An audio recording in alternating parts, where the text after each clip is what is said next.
Aabot sa higit 403 na mga lugar sa buong bansa ang isinailalim ng Commission on Elections sa paunang listahan ng Areas of Concern para sa 2025 midterm elections. Ito ang iniulat ng komisyon kasunod ng pag-activate ng National Election Monitoring Center sa Campo Crame.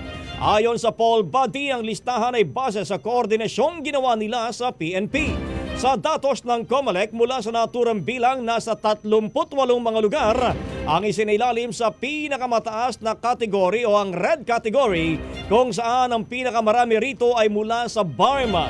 Nasa 177 na lugar naman ang nasa orange category mula sa Regions 2, 3, 4A, 4B, 6, 7, 8, 9, 10, 12, Caraga at Cara. Habang nasa 188 na lugar naman ang isinailalim sa yellow category.